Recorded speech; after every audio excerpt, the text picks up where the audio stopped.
You have come to the right place. This is my second attempt at doing a live stream with my new software here, and it's a great chance for me actually to try and see if I can make this work. I am on, I should say who I am. I'm Nathan Bernier. I'm a transportation reporter at Austin's NPR station, KUT News, KUT 90.5 FM at KUT.org. On Instagram, Facebook, YouTube, and Twitter/X. I think YouTube is the best place to experience this because you can rewind, go back to the beginning. That's at youtube.com/@KUTNathan. Essentially, what I hope to do today is make life easier for you. If you have not had a time to look at the draft environmental impact statement that the Austin Transit Partnership has put out, if you don't know what that is, I'll explain it to you. If you have not had a time to review Austin's light rail plans and you have some thoughts, you want to share those thoughts, I'm going to try and just read this stuff to you so you don't have to go through the documents yourself and spend a bunch of time on it. Because you only have until, as you can see here, tonight at 11:59 p.m. to leave a comment to let the ATP know what you think. For your comment to be included in the official record, it has to be left before 11:59 tonight. And that's important because ATP must respond to your comment. Again, it might be them just saying, okay, we already answered that in comment number 42, so see the response to that question or that comment. But nonetheless, if you have any concerns, you have any thoughts, they are required to do it. I am testing some new streaming software here, so thanks for bearing with me. I already had to do one restart, and my microphone is coming in and out. This is why I might look like I'm trying to perform in a comedy club right now. I don't know. I think I'll stick with the light blue, though. It looks a little less weird. This microphone, I don't know why it doesn't want to be a part of the party here, but thank you so much for joining me. I wanted to start by just dipping in and giving you a little bit of background if you're not familiar with what a draft environmental impact statement is. It is one stage in the process toward obtaining federal funding. This is a $7 billion project, and Austin's transit leaders hope that the federal government will pitch in, will pay for up to half of it. It's unclear whether that will happen under the new FTA. That's under the Trump administration. But the ATP is watching that closely, and we'll be watching it closely here at KUT to find out what happens. We've done some reporting on the U.S. Department of Transportation stalling grants and how that's affected, plans to do projects here in Austin around roads mainly. But when it comes to transit, the Austin Transit Partnership doesn't expect to even be applying for any of these grants till 2027 or so, possibly, is my understanding, at least not for a while. So the timeline for this is essentially submit this to the Federal Transit Administration. Well, first of all, respond to all of the comments, send that to the Federal Transit Administration for review, and the FTA will look at everything and can issue it's called a record of decisions, basically a green light saying, okay, ATP, you can go forward and build this thing. But for right now, let's not get too far ahead of ourselves. If you are interested in finding this, probably the most straightforward way to do it is, first of all, get your browser window sized correctly in your live stream, and then so everyone can see it. And then you just want to, I would just Google, I just Google Austin Transit Partnership. You can just go to the front page of their website or just go to atptx.org. Scroll down to Austin Light Rail Progress Update. Click on Draft EIS. This is the 16,000 pages of documents. All of these have been combined into KUT.org/ATPDEIS. You can search site:/KUT.org and you can come to this top story, and we have it all in a single 16,000 page, 605 megabyte file, which can be nice if you just want to do some searching for keywords. But otherwise, you can look up each individual chapter here and all of the appendices. Once you're done doing that, reading through all 16,000 pages or just listening to this live stream, you can leave your comment.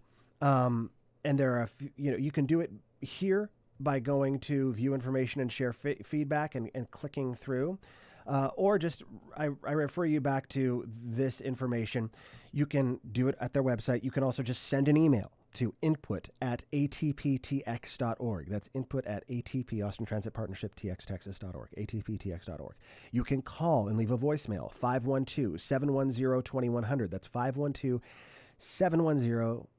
2100, or you can mail a comment to 203 Colorado Street, Austin, Texas 78701. That's ATP's headquarters right downtown. Although I would not recommend doing that if you want your comment to be included in the official record, because the U.S. Postal Service will not deliver that by tonight at 11:59 p.m. Obviously. All right, let's take a quick dive in then to the actual DEIS, which I have pulled up here. I have the 16,000 page version, and this is page 1. So I'm not going to go through all 16,000 pages. Do not worry a bit.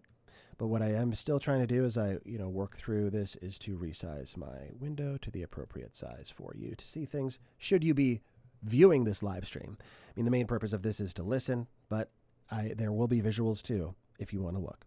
So I basically just want to get you through the executive summary because I don't have 36 hours or however long it would take to go through this whole thing. And that is beginning right here, right at the top. And we have the table of contents, which can give you a little more information if you're looking for specifics. And by the way, if you have any questions about this, feel free to pop it in the chat, and I will do my best to respond. I think this chat is working, but I'm not sure because this is my first time using this specific software. But it does say that we have a few dozen people watching, so that's fantastic. If you can hear me and see me, please let me know. Just give me a thumbs up. In fact, best thing you could possibly do, go to youtube.com/@KUTNathan and subscribe, and then I will know you're definitely, because I have 50 subscribers right now. You might be number 51. Okay, so, I have a mini feed on this software here, so I can actually see some stuff that's going on. Great. Looks like we've got some people are actually doing stuff in this feed. All right, executive summary. I'm going to read through this. I'm going to skip over stuff that I feel is going into a little too into the weeds, and I'm going to try and provide some context as well as we go through. First of all, let me just, before we even broach this executive summary, just totally orient you, just to familiarize you with the map here. I'm going to zoom out a little bit. 15 stops, 9.8 miles. This is the plan that is being sent to the FTA for consideration. This is the plan that's being studied. You'll notice, if you've been following this closely, missing from this is any extension from Yellow Jacket Lane to the airport. That is considered a priority extension. And same for 38th Street to Crestview Station, the red line station at Crestview. The Austin Transit Partnership has already made clear that they are going, of those two, what they call priority extensions. In other words, parts of the line they don't have money for but want to build as soon as they can.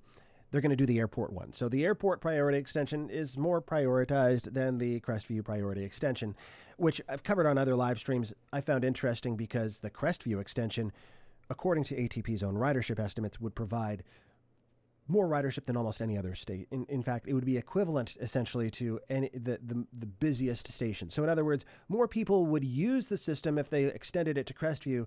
But at the same time, the airport extension, if you look at the feedback, seems to have a lot of popular political support. At least some of the loudest voices or the people who participate in these feedback sessions are saying, let's go to the airport, even though, again, according to ATP's own ridership estimates, it would have some of the lowest ridership of the entire system. And the ridership estimates are developed using software called STOPS. It's I believe it's FTA, developed by the FTA. It's a standard forecasting software. You just input all of this demographic stuff and it spits out ridership estimates. I've not used it. I've not figured it out myself, but that's basically how it works. So the numbers aren't just pulled out of thin air. They are using a well-known system to develop these ridership estimates. I won't go too much into the background of this, but if you have been following the story at all, you know that when Austin voters approved the property tax increase to pay for this, the plan was presented as an initial investment of 20.2 miles, 2 lines, one of them going all the way to the airport. And then because it wound up costing more than what was initially presented, the plans were rescoped, they might say in the biz, to a phase 1 plan that is 9.8 miles. So there is no funding for phase 2 beyond just designing those plans. There's been no funding identified from the property tax increase because so much of that would go to paying down debt and operating the system once it's up and running. Apparently in the year 2033 is when you'll actually be able to board one of these trains. And one last thing I probably should have mentioned right off the bat, I have a new story today at KUT.org, which is, in case you're wondering, what is light rail? How would it be any different than riding the bus? Got this story here, and we don't have the audio embedded yet. The audio version of it has a lot of sound because it's a very sound-rich topic. But this kind of gives you the general idea of like what is light rail. The bullet point version is light rail is not called light rail because the vehicles are light. It refers to the capacity as compared to heavy rail transit, which refers to things that have their own right of way, like subways, the New York City subway, for example.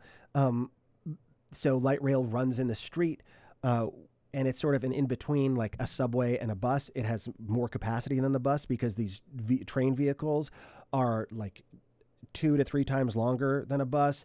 And like Austin's, I think I put the lengths in here. So each of these Austin Light Rail vehicles will be able to carry 200 to 270 passengers with the possibility to link together 2 or more cars. Your average Cap Metro bus would be 40 feet long. These would be twice as long or greater than that.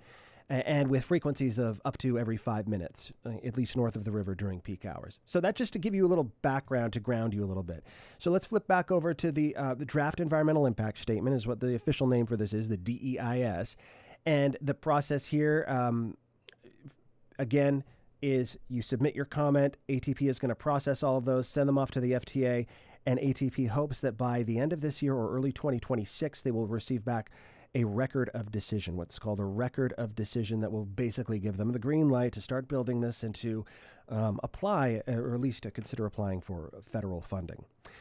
All right, so the Austin, let's start reading. You can just sit back and close your eyes and contemplate. Or you can read along with me, but I'm going to zip through this. The Austin Transit Partnership proposes to construct the Austin Light Rail Phase 1 project. They're calling it the project in future references in this copy. The proposed project is a 9.8-mile light rail transit branched line. In other words, it goes in 3 branches from points north, south, and east of downtown Austin. Technically, it's from the south shore of Lady Bird Lake where it will branch off. Some people get upset with me when I refer to that as downtown Austin, maybe because I'm not a native Austinite. I've only been here since 2007. But to me, it's downtown Austin. Anyway, just so you know, in case, just to avoid any confusion, it's branching off from the south shore, sort of near where the Statesman building is now, which will be redeveloped, and there will be a station embedded in that redevelopment. So it is those things. It is also an operations and maintenance facility, maintenance of way, shops, and associated light rail equipment storage functions. So all the infrastructure that goes along with it. The project is one of multiple planned high-capacity transit projects that implements the Project Connect system plan, known as Project Connect, and includes a voter-approved dedicated local funding source for light rail. So there's a dedicated property tax. Although, as you may know, that tax rate is being challenged in court. This whole thing is being challenged in court based on the premise that, I don't want to get too deep into the weeds on that because I'm very easily sidetracked by myself, but they know that there are lawsuits, and there is also legislation filed at the Texas Capitol by State Representative Ellen Troxclair, Republican from Lakeway, former Austin City Council member, and that legislation would essentially, if it's passed by the Texas legislature, would make it very difficult to do any of this light rail stuff, perhaps even impossible. Let's continue. So the Federal Transit Administration, the FTA, the federal lead agency, and ATP, which is the local project sponsor, and the joint lead agency have prepared this draft environmental impact statement in accordance with the National Environmental Policy Act of 1969, NEPA, blah, blah, blah. Okay, so this is what I'm talking about. I'm going to skip over some of this more technical in the weeds content.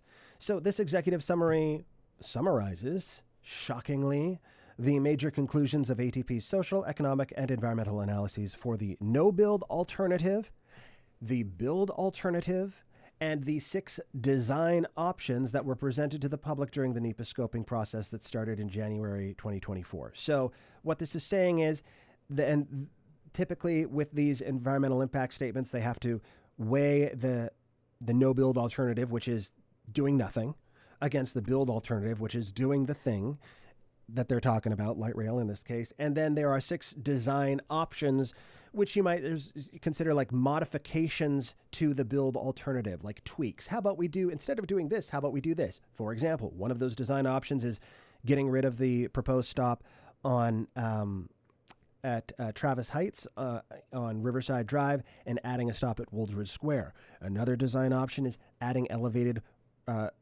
rail down Riverside Drive, basically almost to the top of Travis Heights Boulevard.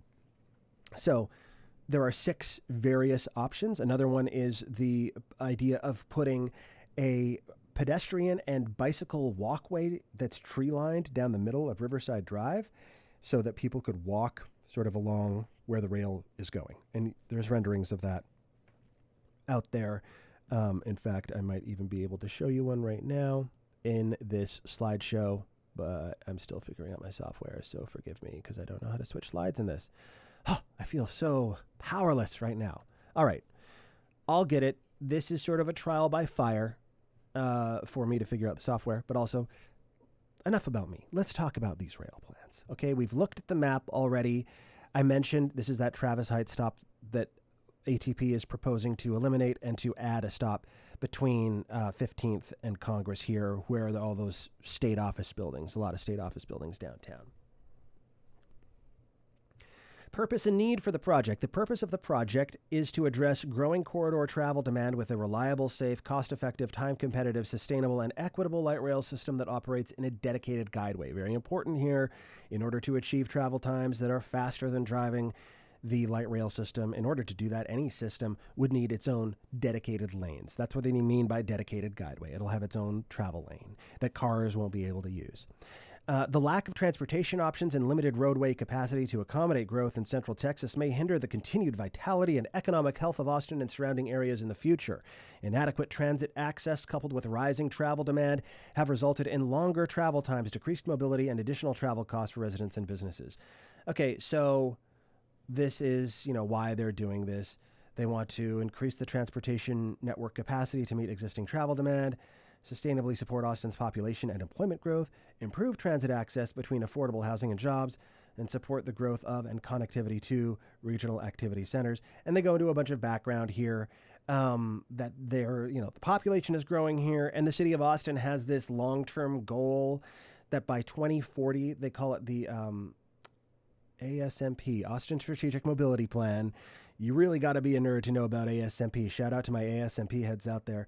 But basically, for all of the non-nerds, it's a bunch of stuff they want to do to their ultimate goal is to achieve, they call it a 50-50 mode share for commuting.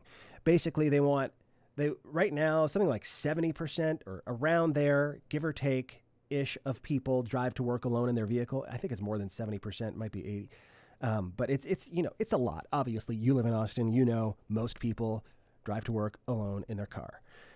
They want to bring that down to whatever it is now, 70, 80%, down to 50% by the year 2040. So they're saying this could help with that. I would add to that this would help with that, but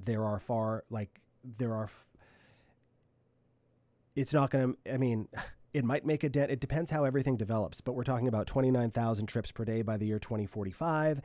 And, it would have an impact. How big of an impact is uncertain with 29,000 trips per day by the year 2045 when you consider how many people drive to work each day. But this is part of a package of changes to try and just basically, whether it's 50-50, they have the Vision Zero thing, 0 road deaths by 2025. I don't think they have not reached that. This is a stretch goal. This is one of those government things. They just want to basically give people options besides driving. And a lot of this light rail stuff includes adding sidewalks and adding other pedestrian infrastructure. Of course, Project Connect includes more bus service, park and rides, on-demand transit. So it's all a whole package of stuff that is basically the main goal is just have fewer people drive alone to work in their car to help with traffic congestion, to help with just quality of life and basically try and reduce dependency on cars. So again, I'm trying not to get too sidetracked here. Every little thing here is a rabbit hole we can go down, but I'm just trying to graze the surface here. But so this is just the background that they're going through, the purpose and need, blah, blah, blah, every little EIS. And this is all formula, ES2. They have to hit each one of these check boxes and write a little thing for each one of these subheadings. So summary of alternatives. We kind of went through that. Build alternative, no build alternative, 6 design options. And they're saying here they considered a range of alternatives from modest investments in shared use roadways in a transportation system management alternative to major investments in dedicated bus, rapid transit, and light rail.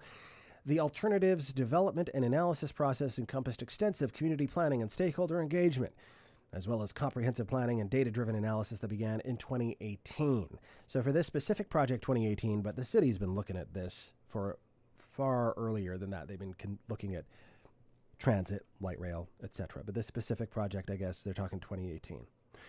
So they did all this stuff, blah, blah, blah. They said light rail would be best. I'm just paraphrasing, obviously. Austin voters approved a ballot measure in November 2020 that increased the city's property tax rate to provide a dedicated local funding source for the Project Connect program, including light rail. Following extensive public participation and coordination with project stakeholders in June 2023, the fiscally constrained project was defined and adopted by ATP, the city, and Cap Metro. They're kind of glossing over the fact here that they presented a plan to the voters that is not the plan that they are going to build. But again, I don't want to go too deep into that. You can read a lot more about that at KUT.org. There's plenty of reporting on that topic. The no-build alternative. That assumes light rail would not be implemented in Austin, but that other transportation projects, Cap Metro services, highway networks, the I-35 expansion, for example, traffic volumes and forecasted 2045 population and employment growth identified in the region's long-range plan would be realized. So that you get it. Like, the no-build isn't just like frozen in time. It's what would happen minus this, but all the other stuff that we think would happen would happen. Build alternative and design options. The build alternatives, that 9.8-mile dedicated light rail guideway, 15 stations, 3 park and rides, an OMF, which is operations maintenance facility, and the MO shops, sort of infrastructure, as shown in figure ES1 above, which is this. This is figure ES1, the map, that just the simplistic map. And by the way, if you're curious about the block by block stuff, you can check out my YouTube channel. I did a sort of a very casual, quick walkthrough of the baseline, the base alternative, whatever they call it, not the design options, but mention the design options. That's at youtube.com/@KUTNathan, but you have to click on live. It's not going to show up if you just go to youtube.com/@KUTNathan. You have to click on live. And you can also go, and I want to show you this because some people I've shown, it's like I'm talking about engineers, like engineers unaware that they could just come here and look at Appendix C and Appendix C Part 1 and Appendix C Part 2. And I'll just click on that real fast. And this has like these are not, these are as detailed of plans as you will find on the internet that show sort of block by block what the plans are. And you can see they do have a legend. So it's not that you don't need to be an engineer to understand everything here. It definitely helps to talk to one to get the finer details, as I have learned. But, we know where South Congress is. You can make this out. Okay, this is a South Congress station because there's an arrow pointing to it from a label that says South Congress Station. So you can go through and you can look at the legend and see, there's a proposed retaining wall here. This would be a bridge. This would be a proposed sidewalks and so on. If you want to know specifically what would happen in your neck of the woods. And just to sum this up, it took me a while to figure this out. Part 1 is the build alternative. Part 2 is the design options. And so, for example, this is what's got some folks in Travis Heights kind of unhappy right now. You can see here the elevated rail down Riverside Drive. And you can get a glimpse here of how high it would be. This is sort of like I guess this is there's the plan and the profile. This is the profile. See, I'm learning.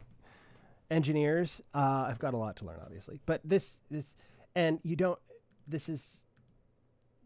can just see right here, 27-foot vertical clearance on this elevated rail going down Riverside Drive, which is why some folks in Travis Heights are like, people are going to be able to see into my backyard and so on, all these homes. And there's also the cross sections, which are not to scale because you can just tell by the labels, but you can see here, this section, waterfront area, 17 feet or 16 feet, 9 inches vertical clearance minimum to that and to that. So this is Riverside Drive by Riverwalk Condos. This would be the elevated rail going down there. So just to give you an idea of what the kind of information you can find in those appendices. So, a summary of alternatives. Continuing along here, the alternatives, development, blah, blah, blah. They did all that feedback, community engagement, no build. This is what build and all design options are. So the components of the build, alternative, and design options are described for the north, downtown, south, south, and east sections of the alignment.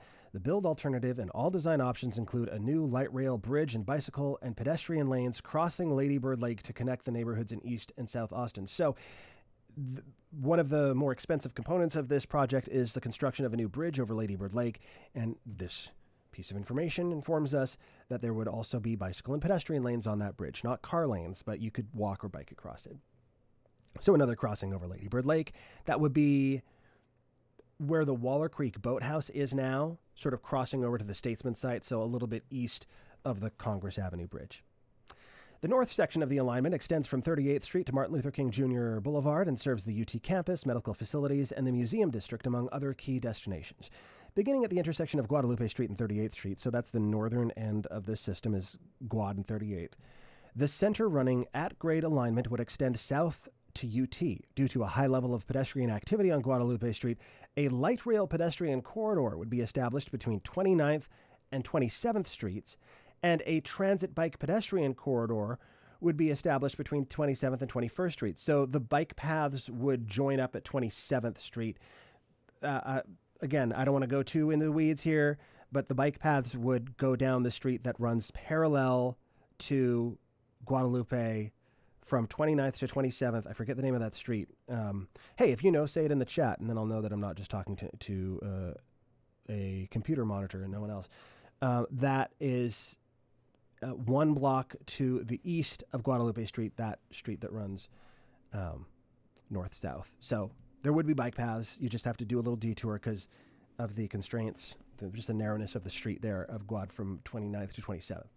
Cars traveling through the area would disperse to the surrounding roadways and thoroughfares, which could include San Antonio Street, Wittes Avenue, or Nueces Street. Nueces is being converted into a two-way road. Apparently, eventually, that was supposed to happen a long time ago, but all this stuff got delayed because the light rail plans got delayed because of the cost overruns and everything they had to do to sort of iron everything out and get this train moving, so to speak. So 3 stations would be located in the north section. And again, this is the north section here they're talking about from 38th to UT. The 38th Street station would have a center platform station on Guadalupe Street between West 39th and West 38th Street, accessed via crosswalks at adjacent intersections, so that'd be in the middle of the street. 29th Street station, a side platform station in a transit plaza on Guadalupe between West 27th and Fruth, accessed via adjacent sidewalks. And UT station, a center platform station on Guadalupe Street between West 23rd Street and West 22nd Street at the West Mall entrance to the UT campus, accessed via signalized pedestrian crosswalk. So that is obviously one of perhaps the busiest crossing in the city of Austin, right there at the West Mall at UT campus, just like throngs of students crossing every day, unless it's the summer and then there's almost no one there. But it would be most of the year, it's very, very busy. As shown in this figure, a park and ride garage would be located near the 38th Street station. ATP would design this facility to accommodate 300 parking spaces to meet the estimated project demand. So you can see right here, this would require displacing 3 businesses, one of them a Jiffy Lube, and ATP in this 16,000 pages didn't have a list of displaced properties, so I went around and took a lot of time to figure out every single, as many as I could. I think I got them all. They said up to 64 businesses. There's a story about that at KUT.org as well. You could just Google KUT.org light rail displacements or something. And a lot of those people leasing their businesses not been informed. Some of the property owners had not been informed that their property is, if this project goes ahead, would be expropriated through eminent domain and demolished and turned into a lot of it is either for the tracks or for infrastructure to support the light rail system. Now, the downtown section extends from MLK Boulevard to Lady Bird Lake and serves key employment centers, government facilities, and the convention center. They're missing an "and" here. Typo. I love finding typos in serious government documents because it makes me feel more human that, hey, how much money do they spend on this? And they still have typos, so maybe we can all feel less bad about having typos in our own stuff. Anyway, government facilities, it's missing a comma, my bad. Government facilities, the Convention Center, Town Lake Metro Parks, and the Ann and Roy Butler Hike and Bike Trail. The center running at-grade alignment would extend south on Guadalupe Street from MLK Boulevard to 3rd Street. At the intersection of Guad and 3rd, the alignment, the tracks, would extend east on 3rd, so they'd basically turn on 3rd Street and then go down 3rd, crossing Congress Avenue and connect to Trinity Street, and then they turn down Trinity to go south on Trinity and cross Lady Bird Lake on a new light rail bridge. Dedicated bicycle and pedestrian facilities would be provided as part of the new bridge, blah, blah, blah. So you see a lot of this is kind of repetitive because they have to sort of tick each box in each section. Which is why it's good to have someone read this to you and not try and read it yourself. And it's so much more enjoyable. I mean, I prefer books on tape, audiobooks, whatever they're called. So no one made an audiobook of this DEIS because no one except me was crazy enough to do it. I'm not going to do the whole thing, though. All right. I'm easily distracted. Guadalupe Street would have center running light rail with one traffic lane in each direction on either side of the guideway between MLK and 3rd for buses, emergency vehicles, and local delivery and garage access. So and I've highlighted some stuff in here as I've been doing my reporting. This is not specific to anything we're talking about now, but I have all my highlights and bookmarks in here as I go through. I'm like, oh, that's interesting. General traffic would be relocated to Lavaca Street, which would be converted to a two-way street, a bidirectional flow between MLK and 2nd Street. That's an interesting change, so I highlighted that. The existing southbound bicycle lane on Guadalupe and existing northbound bicycle lane on Lavaca north of 4th would be removed to accommodate the new street configurations. New bike lanes on Nueces would be built. Existing bike facilities improved to mitigate the loss. Between Colorado Street and Congress on 3rd, vehicular traffic, like cars and trucks, would be redirected to surrounding roadways, and the existing protected bikeway along 3rd would be relocated to the 4th Street to accommodate the Congress station. So the Lance Armstrong Bikeway, as it's often known, I think it has 3 different names, would be moved to 4th Street to make space for the Congress station. There's a lot of buildings there. It's a little bit more difficult to expropriate a skyscraper, I think. Now, under the build alternative, 3 stations would be located in the downtown section. 15th Street, Congress Station, and Cesar Chavez. But, here we go, ATP is evaluating 2 design options. Wooldridge Square Station, to add a station on Guad between West 10th and West 9th at Wooldridge Square, and Cesar Chavez station design option. So I'll explain these both real fast here. This one's pretty self-explanatory. Add a station at Wooldridge Square. This is like right next to the courthouse.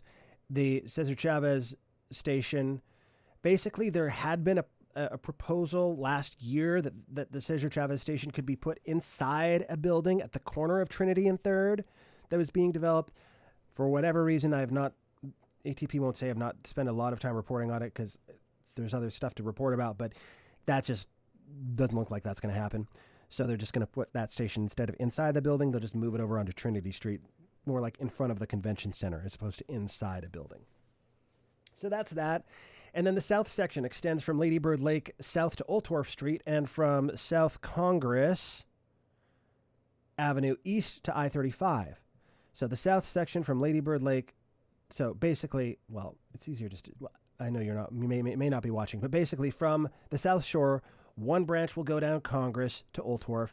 One branch will go down Riverside to Yellow Jacket Lane. Under the build alternative, the center running at-grade alignment would extend southward on Congress, terminating at the intersection of Oltorf. I just said that. Okay, this is, they're saying Congress Avenue is super busy. They got Lively Middle School, Texas School for the Deaf. And the center running at-grade eastern portion of the build alternative would traverse the neighborhood of Travis Heights and Parkland on the south shore of Lady Bird Lake. Bicycle and pedestrian facilities would be provided throughout the corridor and would include variations of bike lanes, sidewalks, or shared use paths with connections to existing and planned facilities. Under the build alternative, 4 stations would be located in the south section, 3 along the southern branch, and 1 along the eastern branch. So you've got your waterfront station right there at the Statesman site, SoCo Station, which is at the bottom of the hill. I think the term I've been using that makes the sense to the most number of people. If you live around there, you know all the street names, but basically South SoCo, the bottom of the hill is where that station would go. Center platform station, so in the middle of the street as opposed to or like one, basically one. I mean, it's all in the middle of the street, but you have a platform in the middle where you can face this way and get on the northbound train, face that way, get on the southbound train. And then Travis Heights Station, a center platform on East Riverside Drive, east of Travis Heights Boulevard, accessed via the crosswalk at the Travis Heights intersection. An at-grade surface park and ride would be located near the Oltorf Station, planned to provide about 100 parking spaces. ATP is evaluating, so that's right by that HEB, right across the street. I believe it is in the southeast corner of the park and ride, southeast corner of Congress and Oltorf.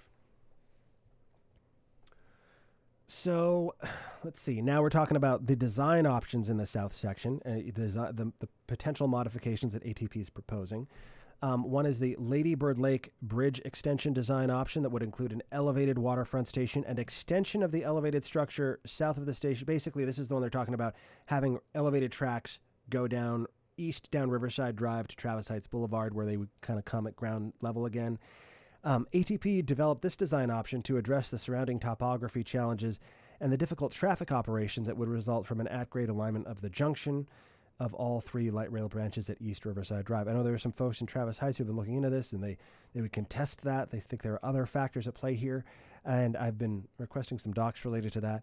And then the Travis Heights station design option would eliminate the station at Travis Heights. ATP is evaluating this design option to avoid the use, in other words, acquisition, in other words, expropriation, in other words, seizure through eminent domain of parkland in consideration of Section 4F of the U.S. Department of Transportation Act. So they would have to, my understanding is, if they build the Travis Heights station, they would have to take some land from Norwood Park. And TxDOT is already claiming seizing, if you will, approximately an acre of that. If my memory serves me correctly, as a construction staging for the I-35 expansion. All right. So, yeah, and there they go. Address technical challenges with topography and projected ridership and avoid overlapping construction sites with the planned I-35 Capital Express Central project. I think the projected ridership thing, they don't think there'd be a lot of riders necessarily at Travis Heights because it's like single-family residential neighborhood for the most part. There are some apartments and condos along Riverside Drive. And so, maybe not. Maybe, but their ridership, I mean, if you look at the little circles, the ridership estimates, Travis Heights would not be a heavily used station, according to ATP's estimate. So that's just what they're trying to say there. All right, this map is just showing the bridge design option, showing how the tracks would be elevated sort of up to basically just before SoCo Station, just north of SoCo Station. They'd come back down to grade and then be elevated right up to Travis Heights Boulevard. And this is the southern section. Now we go to the east section, which extends along East Riverside Drive from I-35 to Yellow Jacket Lane. This is sort of the last of the sections to talk about. This center running at grade alignment would extend southeastward, ending just west of State Highway 71 at the Yellow Jacket Station. Bicycle and pedestrian facilities would be provided and all that stuff that they talked about before. And this is also very close to where the operations and maintenance facility would be constructed near the airport, 62-acre site that would displace, over 20 businesses because it basically take over an office park in that area. That's Airport Commerce Drive, by the way, where the OMF will go. You can see it on this map in this blue-gray thatched area. And here is the project components in the east section. So under the build alternative, 5 stations would be located in the east section. Lakeshore Station, a center platform station on East Riverside Drive between South Lakeshore Boulevard and Shore District Drive, accessed via crosswalks at the adjacent intersection. So I think that's pretty close to, it's really close to Parker Lane. The Pleasant Valley Station, a side platform station on East Riverside Drive, southeast of South Pleasant Valley Road, accessed via an adjacent transit plaza in the median of East Riverside Drive. Of course, Capital Metro last month launched their new Rapid 800 service that goes up and down Pleasant Valley. I took it last week to see how the new payment system was going. And a spoiler alert, everyone on my bus was fine, but I know other folks have had problems with the payment system. The bus was not very heavily used. I don't think a lot of people know about it yet, maybe. At least that's what bus drivers were telling me. But still, this would, eventually, once this is built, everyone will know about it, and it would connect to this Pleasant Valley Station. That's where they're talking about a transit plaza. So, you could transfer back and forth. Of course, there's a lot of buses around there. Faro Station, a center platform station on East Riverside Drive between Faro Drive and Pennock Drive, accessed via crosswalks at adjacent intersections. Montopolis Station, a center platform station on East Riverside Drive between Montopolis Drive and Vargas Road, accessed via crosswalks at the adjacent intersections. And finally, Yellow Jacket Station, which would be a center platform station on Riverside between Yellow Jacket Lane and Coriander Drive. Unless you live around this area, you probably are not super familiar with it, or unless you've been following this light rail stuff. Because, Yellow Jacket Lane, it's not exactly a destination at the moment, but they would plan to put it's a destination for folks who live there. What I mean is it's not it's not like a place where people are flocking to on a weekend, like Zilker Park or anything. Because there's some interesting looking food trucks and restaurants there. Nothing against Yellow Jacket Lane, but I think anyone from around there can certainly acknowledge that it's not like SoCo or something, but that's where the terminus would be until they can extend it to the airport. So there would be a proposed park and ride with 150 parking spaces. That would be a surface lot, not a garage. The only park and ride garage proposed is the one at 38th Street in Guadalupe, and that would be the 300 parking spot garage right there. Similar deal there, 38th and Guadalupe Street. It's not exactly like a destination location, but hey, if a light rail line ends there and you got a park and ride, it might just become that. The project would include an OMF to store and maintain the light rail vehicles. This is the operations and maintenance facility. That would be near 183 and 71, so near Ben White and the new 183. Airport Commerce Drive. Right now, it's commercial and light industrial. It's basically, this is an office park where you can have office space, but also have like warehouse space in the back. So there's a lot of places like that, but not everywhere has warehouse space. Texas Parks and Wildlife has practically an entire building, and they might even have the entire building over there. Zoox, the self-driving car company, they're doing some stuff over there. I'm trying to remember off the top of my head. Anyway, it's all in that story at KUT.org.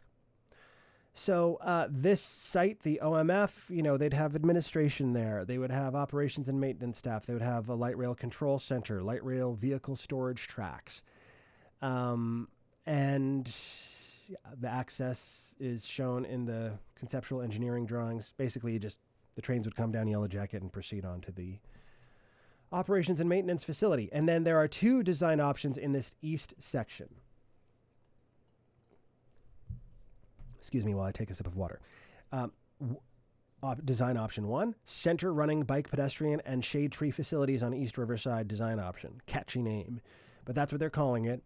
And this would have, in the middle of the street, center running, bike and pedestrian lanes, separate bike and pedestrian lanes next to the light rail, east of I-35 on East Riverside Drive. So on Riverside, east of 35, it would be that. And let me give my slideshow one more shot here. Can I figure out how do I advance the slide? See, in my last software, skip alert. Now, my last software, you could just, if I go like this, hide, no. Thank you for bearing with me while I figure out how to use my computer software. I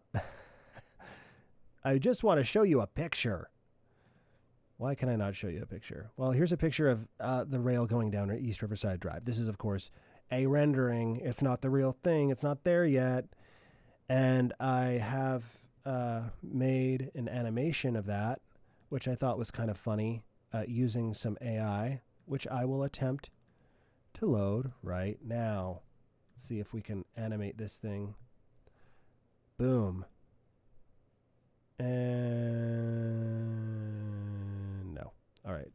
Total fail. Apologies. We'll just continue on.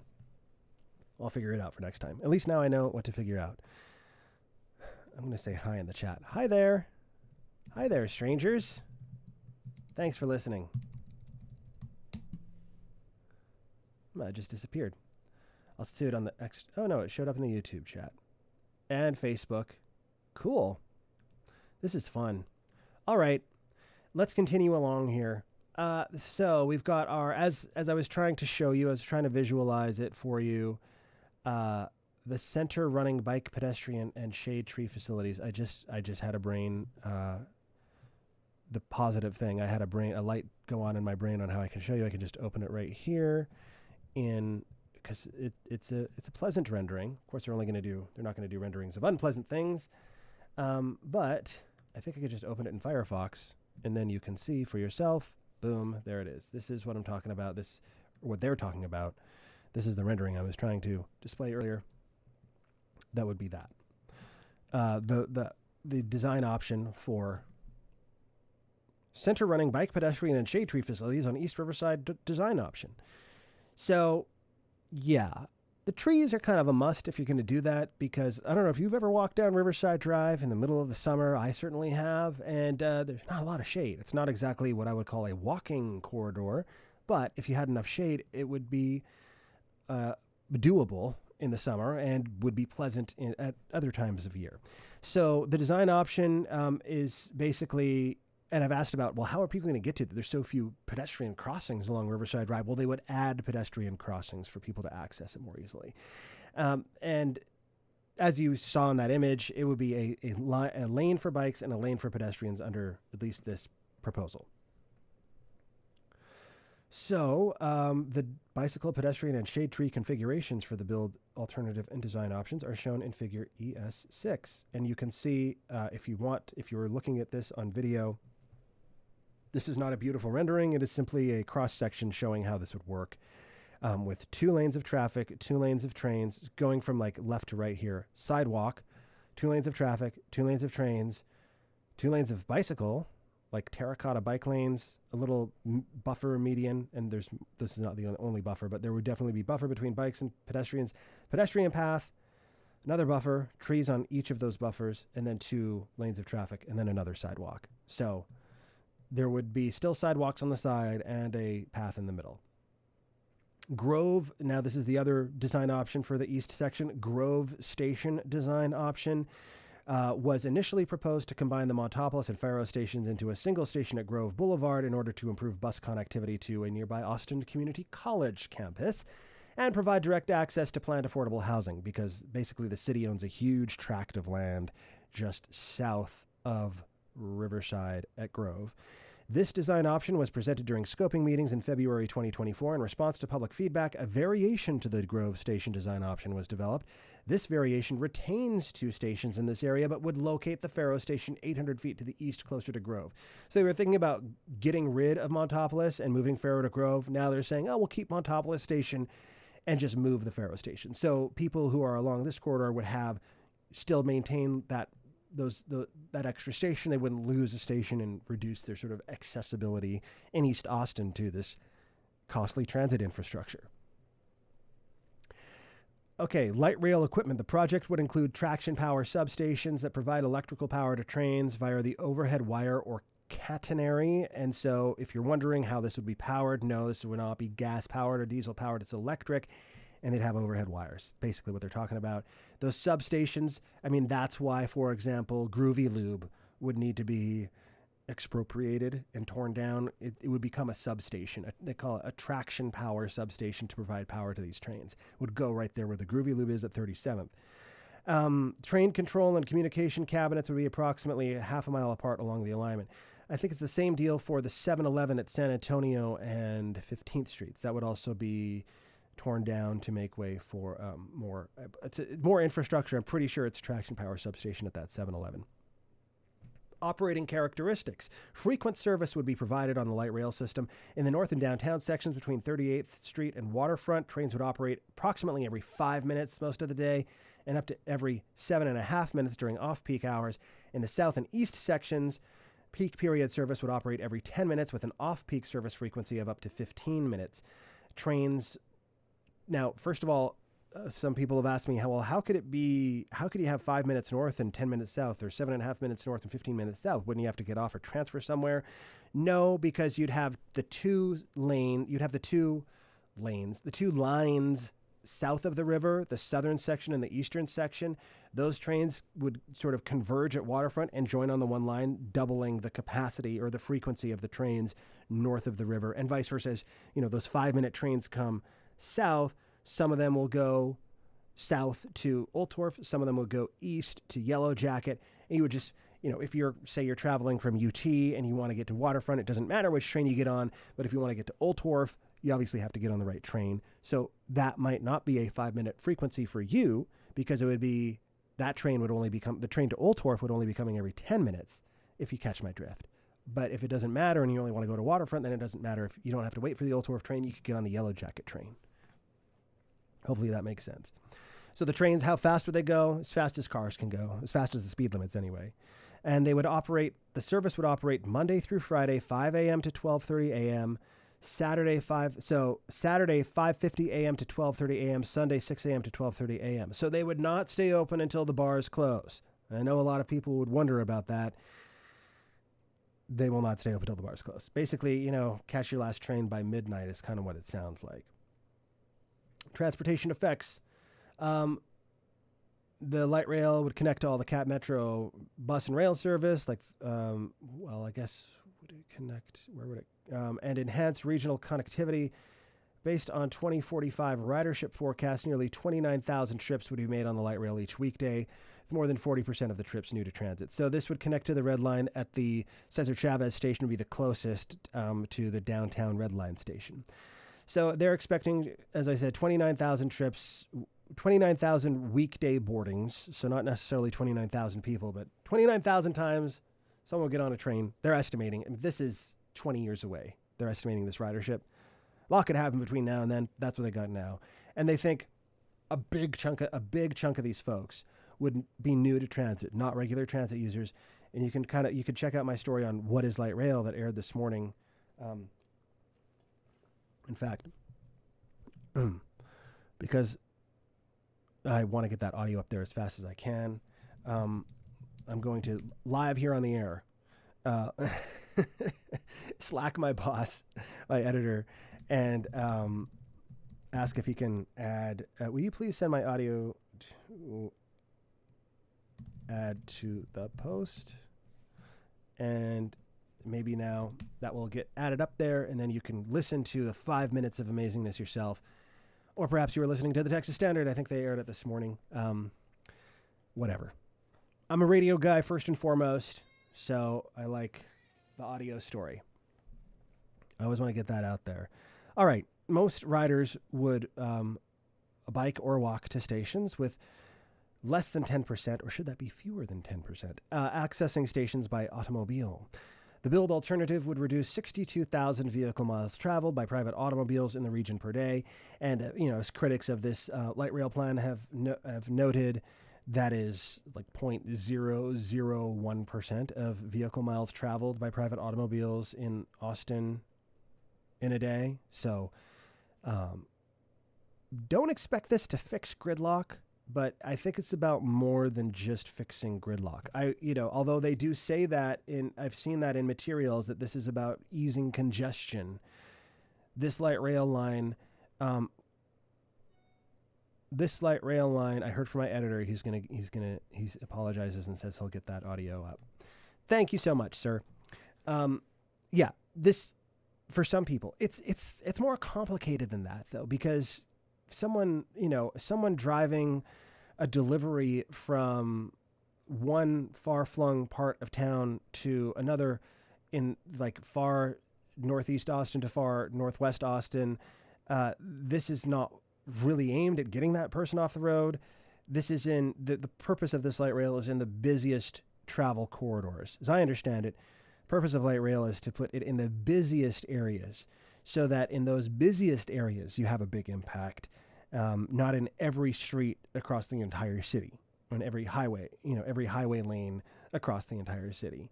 But that said, no, this is not going to mean, there's no more traffic jams on I-35 or anything like that. So the build alternative would provide faster travel times compared to current bus service because it would provide direct routes in a dedicated guideway free from traffic congestion, allowing for greater efficiency and reliability. I've lived in cities, like I never even had a driver's license till I moved to the U.S. because I lived in Canada and every city I lived in had fantastic transit. And the one thing, and this is my biggest takeaway from that experience, if you want people to use public transit, got to make it faster than driving. If it's not faster than driving, why? There's a lot of reasons why, but I'm just saying, if it's faster than driving, why not? The build alternative would provide faster travel times compared. I read all that. So this is what I want to say. End-to-end travel by light rail. I found this very interesting. End-to-end travel by light rail would be 20 minutes between 38th Street and Old Wharf, which is 13 minutes faster than current bus service. End-to-end travel by light rail would be about 26 minutes between 38th Street and Yellow Jacket, resulting in a 19-minute travel time savings from current bus service. So we're talking about a 40%-ish travel time savings, which adds up over the course of a year. And of course, as they point out, you've also got your protected bike lanes, new sidewalks, shared youth paths, including for neighborhoods in East Austin that currently lack continuous bicycle lanes and sidewalks.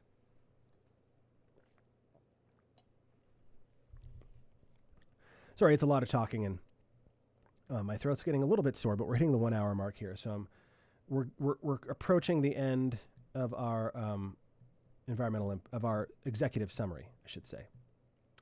And I just lost my place. Here we are. Forgive me. That's what I get for scrolling ahead. I will not sing the McDonald's melody and get that cut in your head. I have a bad habit of doing that, and it drives my family insane. So I will not drive you insane, or at least I will try not to drive you insane by singing that little McDonald's tune that you may know, but if you don't, just pretend I didn't say anything. All right. With or without the project, we know that, okay, the traffic within a half a mile is going to get worse by 2045, going to worsen considerably by 2045, with the majority of intersections operating at unacceptable levels of service. With the project, traffic patterns would change because of roadway reconfigurations near the light rail stations and the one-way traffic operation on Guadalupe Street with traffic redirected to Lavaca Street.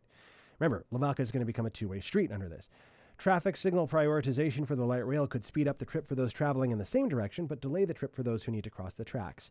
Again, when I was reading this for the first time, I was just going through and highlighting stuff. My tendency is to want to highlight everything, which is the same as highlighting nothing at all. So it might seem kind of random, the things I'm highlighting, but it's just, as I was reading that's jumped out to me.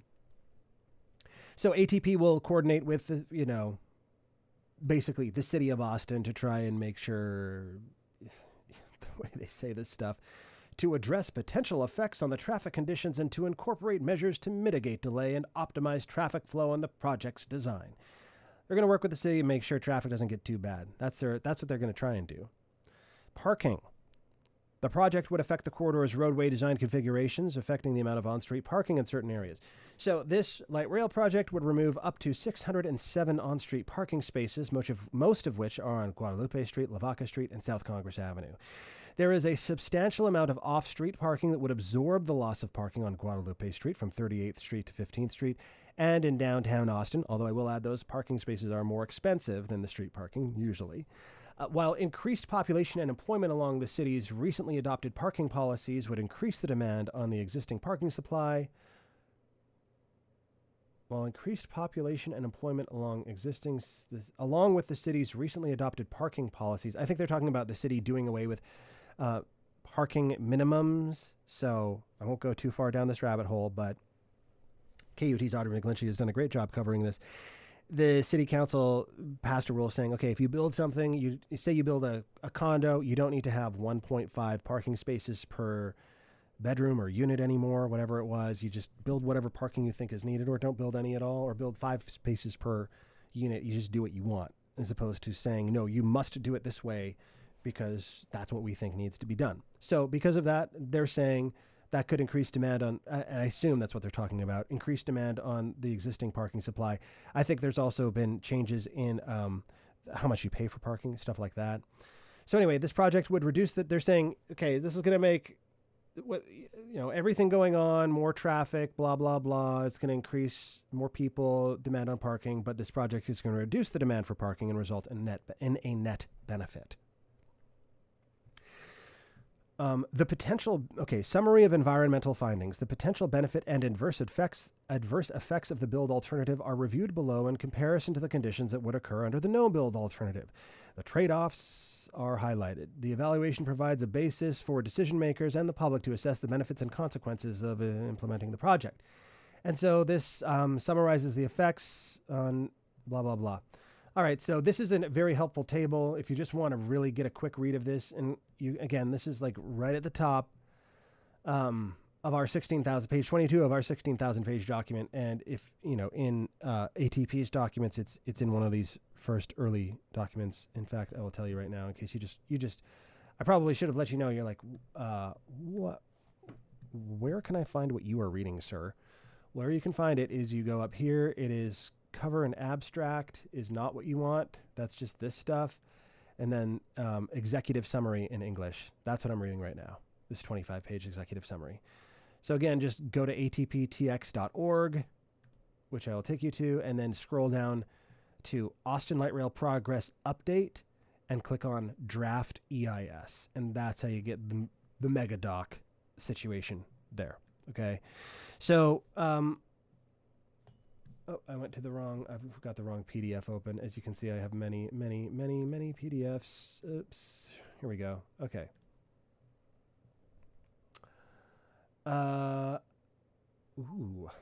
Okay. So as I was saying, this table kind of gives you an idea, and TxDOT does this with its EIS for, TxDOT did this with its EIS, environmental impact statement, for the I-35 expansion. Very helpful, just kind of everything all at once in a table, and then telling you right here where to go to read more.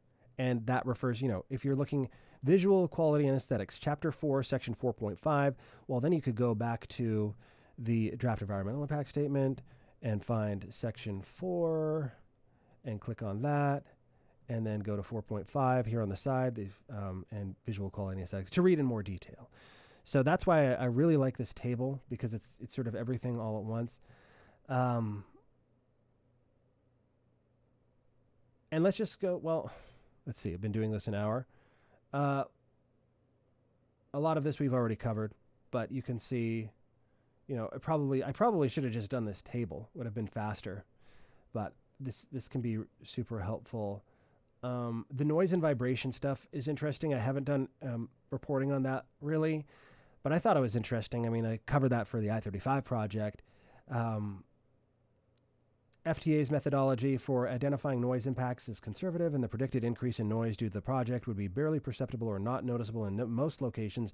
Noise impacts would be noticeable in areas where there is relatively low ambient noise, in areas where noise levels are typical of dense urban environments. Moderate and severe impacts are identified by FTA criteria when the incremental change would not be noticeable. Excuse me.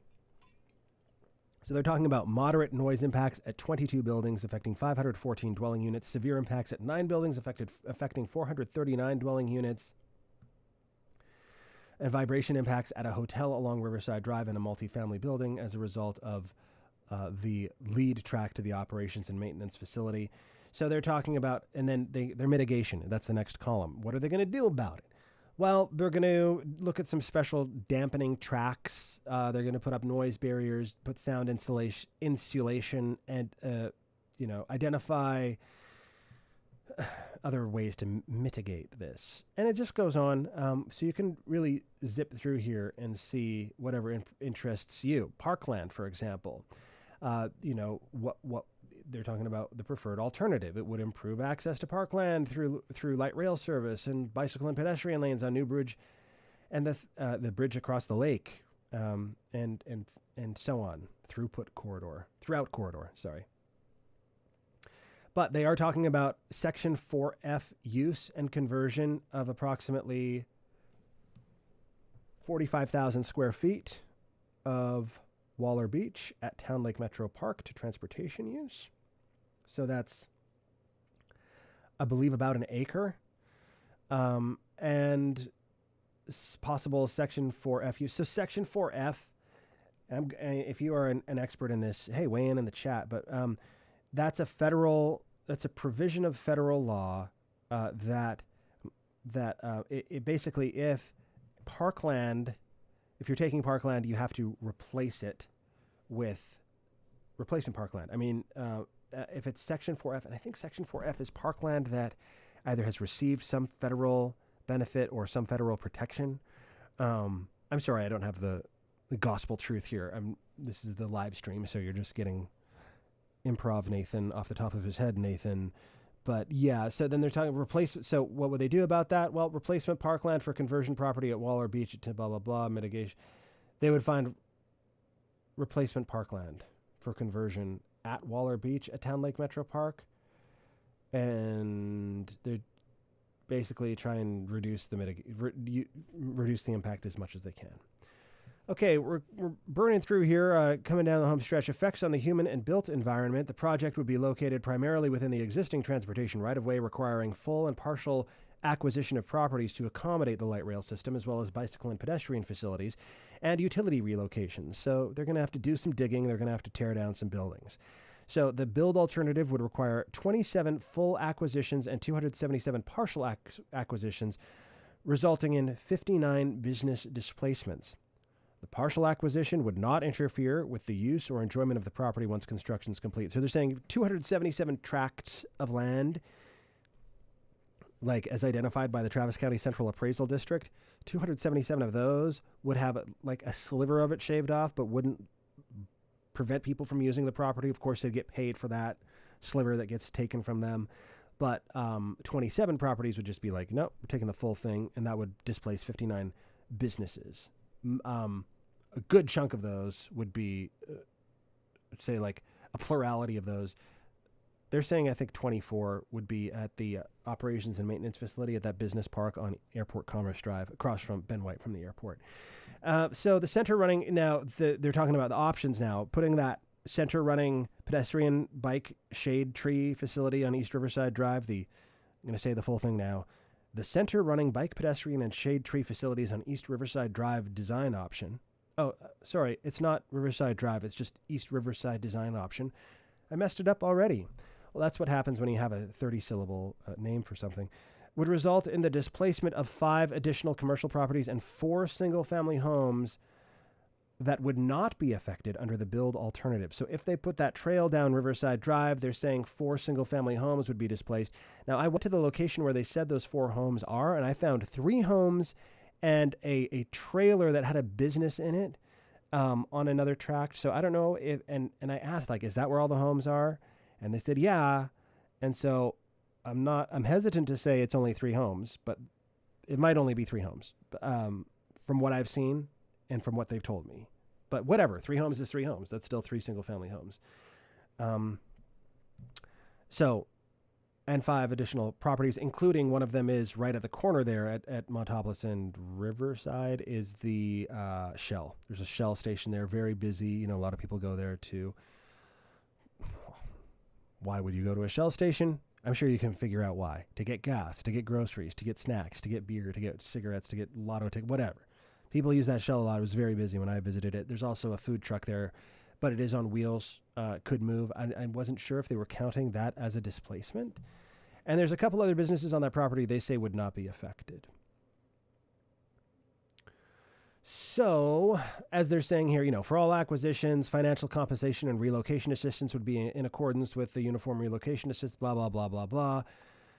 People will be compensated. They're not just going to steal their property. They will compensate them. But as I have reported over and over again, when you are caught up in one of these eminent domain proceedings, there are all kinds of costs that are often not reimbursed. Like, well, starting with the stress, the emotional toll can be a lot for people. I mean, just imagine somewhere you live and it's going to get torn down, and or somewhere you work, you've had your business there for 10 years, you have all your customers coming there, you know they're going to come there, then you got to move to a new location and you got to figure out how to get those customers back. Well, that period where you got 100 customers a day, and then you move to a new location, no one knows where you are, you get 5 customers a day, and so you're losing revenue until you get back up to 100 customers a day. That lost revenue don't get compensated for that. People don't get compensated for that. People get compensated for real estate typically, and relocation expenses. You can get money for relocation, and there is some flexibility, but that's of course all to be worked out. I don't want to get too sidetracked through the eminent domain process. The level of land use changes resulting from property acquisitions would not be expected to result in adverse effects on community cohesion or socioeconomic conditions in the study area. The operations and maintenance facility is a permitted use under city zoning, and its context-sensitive design would not result in visual quality or aesthetic effects on the residential communities north and west of the site. So there is a community of single-family homes really close to that OMF. And then there's, to the west of it, there's some relatively new multifamily housing. I believe they're apartments. They might be condos. There's also some hotels right across the way. Like, I think there's, they're airport hotels. And there is an empty tract of land they want to use that almost could have been a affordable housing development with more than 300 units, but the city basically put the kibosh on that, saying it's too close to the airport, and within the airport's noise map, too close. Like, you have the airport, and then you have like radiating. If you imagine circles, concentric circles, sort of radiating outwards. Each one is like a noise zone, and it's in one of those noise zones where the city doesn't want people living, but they're okay with hotels. So it's right in there. And that's a whole thing reported on and spent a lot of time on, and we'll go into that now. Increasing housing costs in Austin. Increasing housing costs in Austin.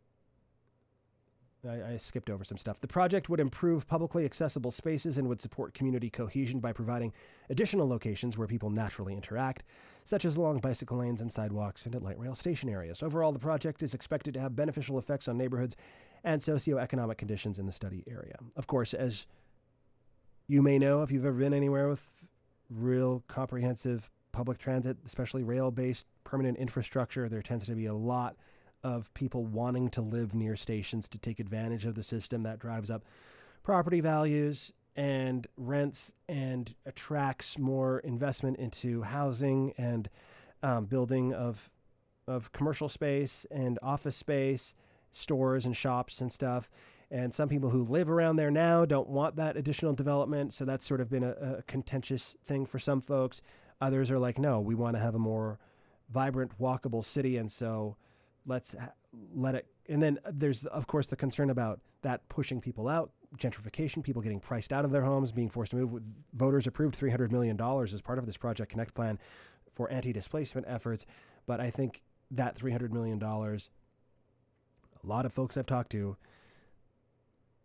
acknowledge that that's not enough to like fix the problem. It's not one-to-one. There's only $300 million of potential displacement. I don't think so. But it is $300 million nonetheless. And a lot of that has been used already to purchase housing or apartment complexes that would be near light rail or near the Metro Rapid lines, or they're now called Cap Metro Rapid, the bus rapid transit lines. So that's what they're talking about here. ATP is collaborating with the city's displacement prevention team to implement the $300 million anti-displacement effort. And they're also talking about mitigating hardships of property owners and tenants through its support of the Project Connect partnership with the city and through direct administration of programs that support the community. ATP would support regional workforce programs to provide community members with access to jobs and career growth opportunities in the infrastructure industry. Of course, this is going to create thousands of construction jobs. And ATP would, and some permanent jobs afterwards, but the bulk of the jobs right off the bat are going to be construction. Temporary for several years, but like $7 billion is going to be spent here. That's a lot of money. ATP would create a business assistance program to support businesses along the alignment with direct focus on small and local businesses as they navigate challenges before and during construction. You might lose business if people don't want to go to your store when there's like the street is ripped up right in front of it. I mean, that happens all the time. The new transit bike pedestrian bridge over Lady Bird Lake would require the displacement of one community facility, the Waller Creek Boathouse, and permanent acquisition of a portion of the historic parkland at Waller Beach at Town Lake Metro Park. The prominent bridge structure would affect the visual quality and aesthetics of the park, and the views of park users and those of the Ann and Roy Butler hike and bike trail on both sides of the lake would be affected. Parkland and historic resource effects would be mitigated by ATP through compliance with the applicable laws, blah, blah, blah. Given the amount of private development and large public projects planned for the area, overlapping construction periods and cumulative construction effects of major infrastructure would be likely to occur. There's just like so much building going on. They're saying this is going to add to all that building going on. To mitigate potential construction effects, ATP would participate in a construction partnership program to coordinate construction schedules, road closures, and detours, and would implement best management practices to minimize the project's construction effects. Now, that construction partnership program, I've been reporting on that one for years, too. It's been in the works for a very long time. And I did ask recently what was going on with that. And I do not know. I don't think I've received a response yet. So I was just taking a very quick look here in my emails to see if I have received a response yet. No, I asked TxDOT about that in January, and I guess it just fell through the cracks, and I've not received a response. So I will make a note to follow up with TxDOT about the construction partnership program. I mean, just to give you an idea, the concept behind it is that the city and TxDOT and ATP and whoever else has stuff going on would sort of feed their data into this construction partnership program. Back in 2023, AECOM, the big engineering firm, was working on this. And that data would then be going to Google Maps and into Waze, so that you would know as a driver, you're not going to need to like open up an app and be like, oh, what are the construction delays today? No, it would just be automatically fed and like pushed out to you. And this ATP thing would become a part of that. So you're driving down, you probably get what I'm talking about. You're driving, imagine Riverside Drive is closed for a couple days for construction. And so if you're driving down South Congress Avenue, it won't like route you that way. It'll be in the Google Maps data. We'll see what happens with that. I think people would appreciate that information.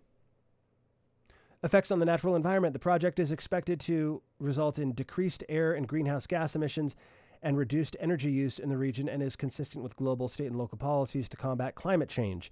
Noise and vibration levels would increase as a result of light rail operations and construction activities, and the project's indirect effects of accelerating development near proposed stations would contribute to noise levels that are typical of high-density urban environments. That's what we're talking about, the transit-oriented development. Most of the project alignment would be built in previously disturbed areas with existing impervious cover and stormwater infrastructure. So they're saying like a lot of this is going in places where it's already paved. There's already like drainage and stuff. They're not just plowing through a pristine forest to build this light rail system, but they're saying nonetheless this would affect wetlands and floodplains and would require the removal of heritage and protected trees. ATP would meet all regulatory requirements and would continue to develop project design with the goal of minimizing effects. So if you want to learn more about this, you can look in Appendix F, Natural Environment, as I showed before, by going to this page and going down to Appendix F and reading. Oh, it looks like they have, that's Attachment F, not to be confused with Appendix F. Never get your appendices and your attachments confused. Okay. Environmental justice. The project would occur in the community subject to past discriminatory practices and disinvestment. The project's benefits would accrue to minorities, low-income residents, and individuals with disabilities through a more reliable, efficient, and accessible transportation system that connects affordable housing to jobs, supports sustainable development in accordance with city and regional land use plans, supports the city and regional transportation objectives and clean air goals, and offers an affordable transportation option for transit-dependent residents in the environmental justice communities. Excuse me. Although all communities along the alignment would have the same access to these benefits would be particularly meaningful to the minorities, low-income residents, and individuals with disabilities who rely on public transit for their mobility needs. A critical component of the EJ analysis process is meaningful coordination with EJ populations on the project's effects and proposed mitigation measures. This coordination is ongoing and will extend until the close of the draft environmental impact statement comment period, which is tonight at 11:59 p.m. FTA's final EJ determination will be presented in the combined FEIS, final environmental impact statement and record of decision. This is this FEIS and record of decision. That's what ATP hopes to get by the end of this year or early 2026.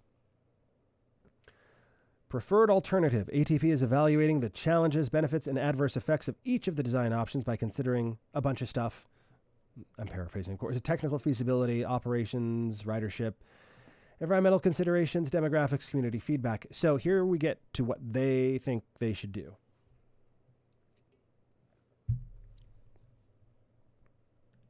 Refresh chat.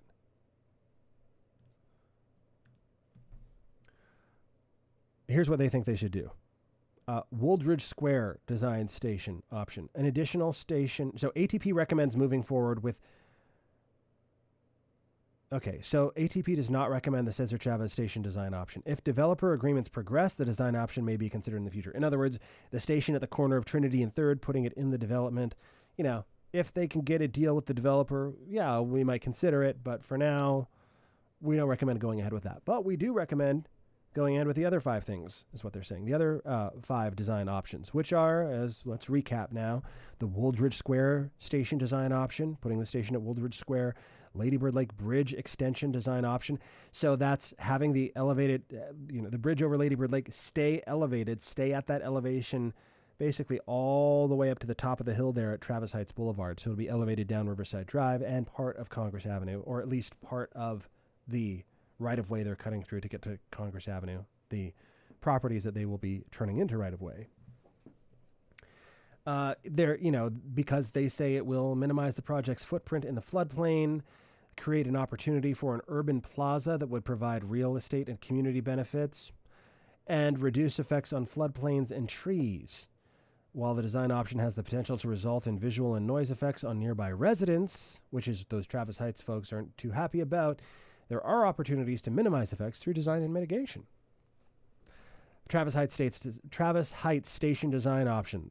They want to do that. In other words, not do that. Not put the station on Riverside at Travis Heights Boulevard for the folks in Travis Heights. Center running bike, pedestrian, and shade tree facilities on East Riverside design option. I got it right that time.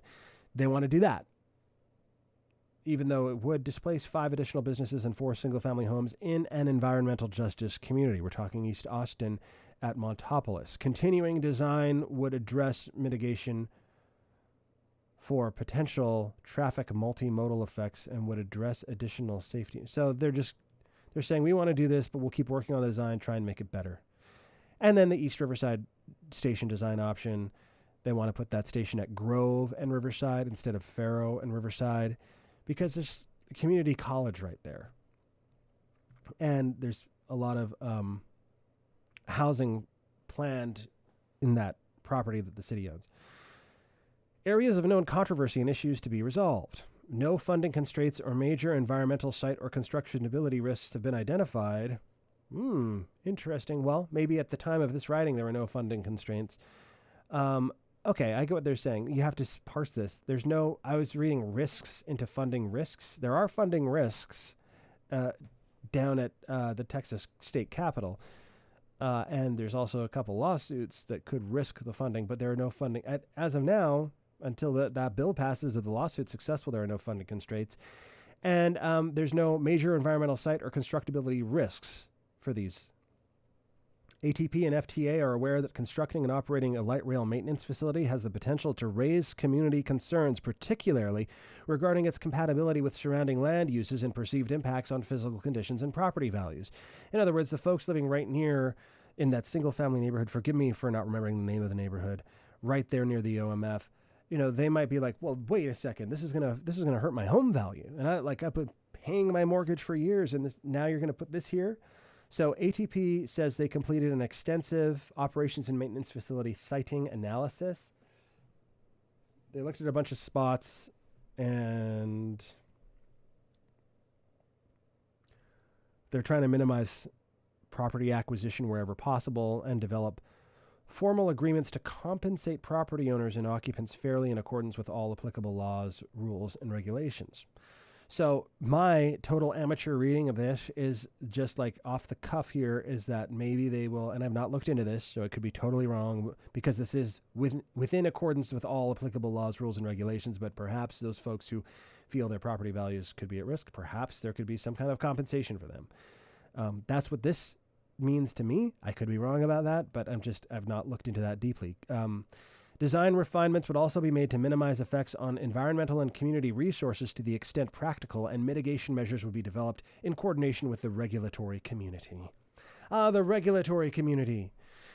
Next steps. The DEIS will be available for public and agency review and comment for 60 days. So this has been online and available for you, yes, you, to comment since January 10th, 2025, and your last chance to comment, to have it included in the official record and have ATP be required to respond to your comment. The deadline is tonight at 11:59 p.m. They held some public hearings at the very beginning of this process to receive input and so on. And then after consideration of public and agency comments, FTA intends to issue a combined FEIS and record of decision pursuant to this law, unless statutory criteria preclude issuance of a combined document. So basically, they might do, they want to do final environmental impact statement and record of decision as a combined document. That's what the Federal Highway Administration did for the I-35 project, unless, for whatever reason they can't. Either way, it's the same for us. I mean, maybe there's something I'm not grasping here, but I think for the average person, it's not really a big deal, whether it comes out combined or or separately. But as long as we get both documents. And the FEIS will have all your comment. If you leave a comment by 11:59, it will have your comment and the response.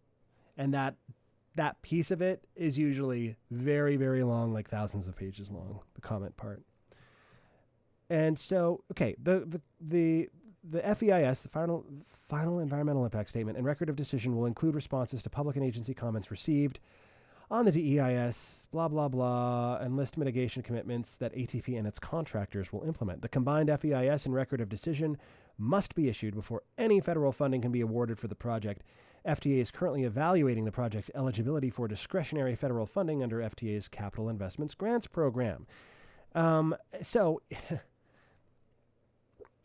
I don't know what's going to happen to the Capital Investments Grants Program under Department of Transportation Secretary Sean Duffy.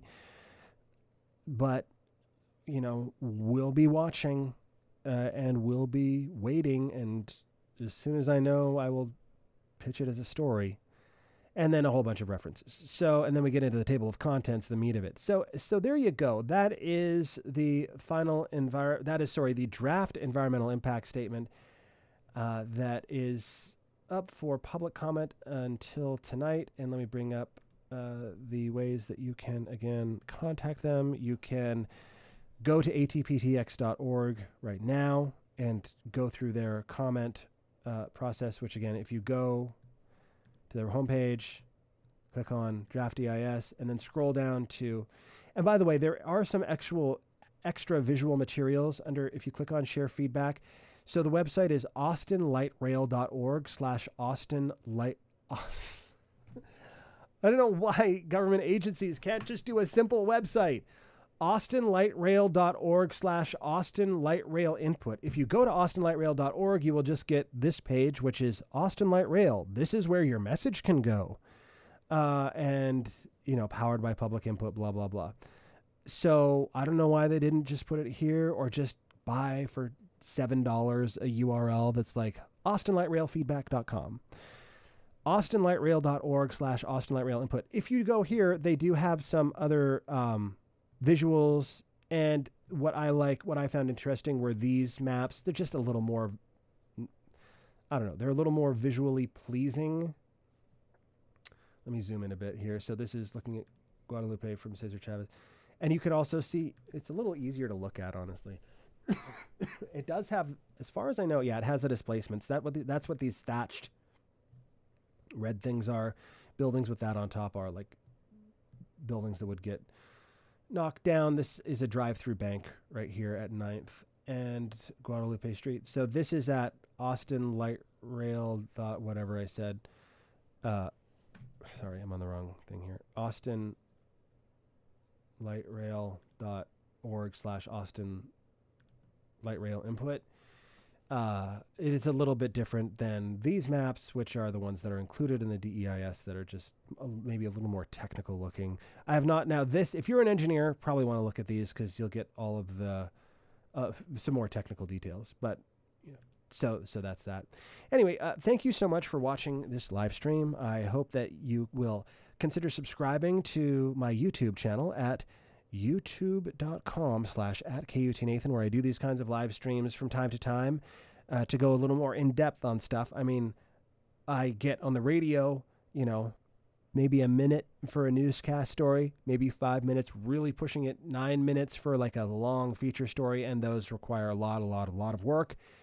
Not something where I can just turn on my new streaming software and start talking. But personally, I do this because I enjoy listening to live streams. There's something about just hearing someone talk naturally as opposed to reading a news script. That's easier for me to listen to and more enjoyable. I hope you feel the same way. Let me know in the comment or like and subscribe and all that stuff. And so I can keep doing these if they're of any